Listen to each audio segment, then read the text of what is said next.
Good morning, everybody. It's Sarah here from Stock Me. I'm here to talk to you today about how to get your products stocked on retail store shelves. Now, whatever your product, whatever your brand, or however big or small your business is, you're probably sat there now thinking that you've got a list of people to email or to write to or stores you want to pop into with your product. Stop. Don't do it yet. We want to talk to you today about the basics, about those factors that all good products that have been stocked successfully share. Every single one of those products has had a different journey to get it to the shelf where it sits. But one thing that all those products have got in common are the three factors we're going to talk about today. Now, you take a brand, Heinz ketchup, or Trunky, the trolley suitcases for the kids, Trunkies. What other brands can anyone think of? Jot them down for me if you think of any good brands. But as I was saying, all those brands that you can think of that sell products through retail stores, they all had different journeys. They all got to where they are in slightly different ways. But all of them share three fundamentals about their business. Three things about their businesses that got them over the line, that got them to a retail buyer, and for that retail buyer to say, yes, we want you in our stores. Those three things are that the businesses are professional, they are prepared, and they are pitchable. Now you're probably thinking, what do any of that mean? Because I'm professional. I dress nicely for work each day and we've got a nice story behind our product. But it's more than that. And it's covering all three bases all the time.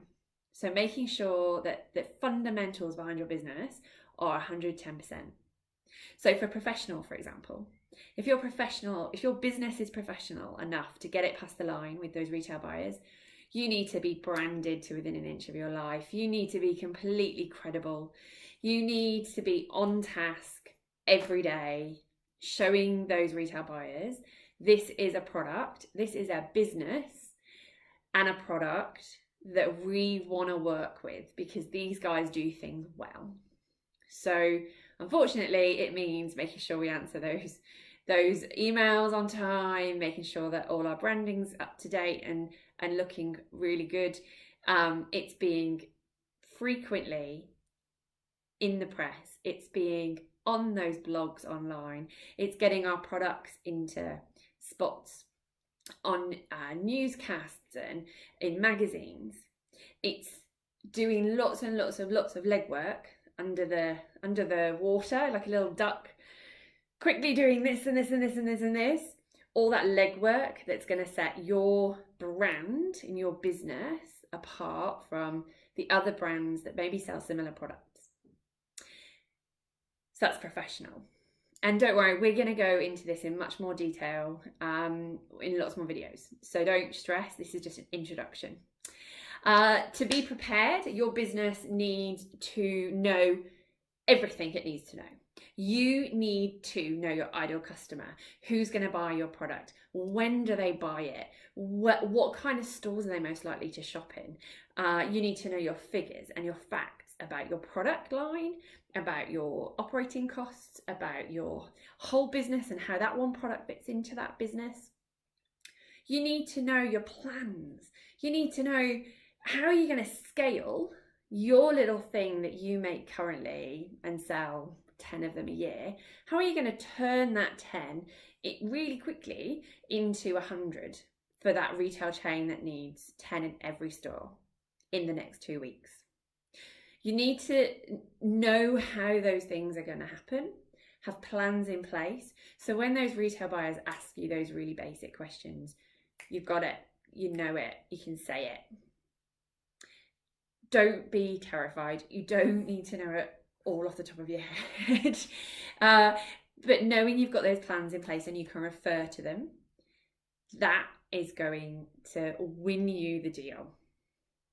Because I can tell you now, lots of your competitors don't have those plans in place. They are not prepared. They don't understand who their buyer is.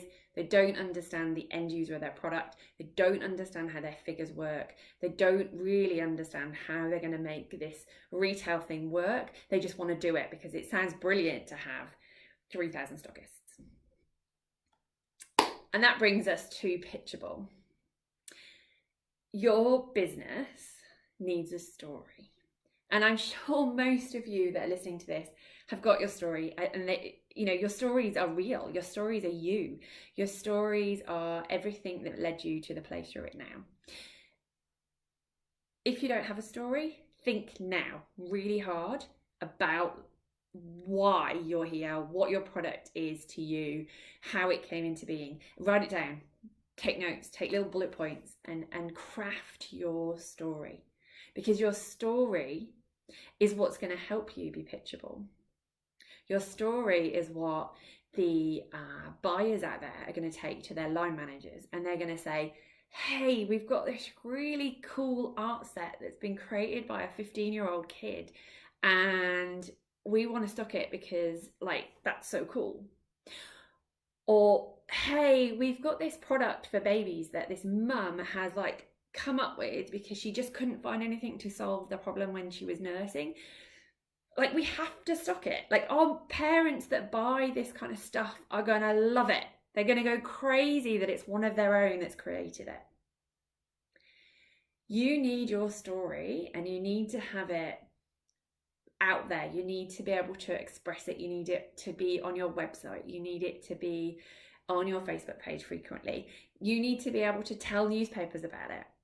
Get your story, get it straight, understand it yourself, and then tell the world about it so that those retail buyers can tell the world about it too. Now, if you've got your story and you've got yourself all sorts of professional and you've got yourselves all sorts of prepared, those retail buyers, they are going to look at your business and your product, and they are going to be like, I can pitch this. I can pitch this to my boss. And their bosses are going to know they can pitch it to customers. And then those customers are going to walk into the stores and see your product on the shelf. So that is a really, really quick, 7 minutes. That's super quick. Look at the fundamentals that we need to look at in your business before you go and send those emails or ring those buyers or post your product off to 1,000 different influencers. Don't do any of that. Look at, are you professional? Are you prepared? Are you pitchable? Let's do some work on those 3 things first. Now, if you want to know more and follow through on how we're going to get you through those 3 things, hit subscribe, pop over to our Facebook page at StockMe, STOCKMI, or head to our website, www.stockme.com. Connect with us and we will work together to get you on those shelves. Bye everyone.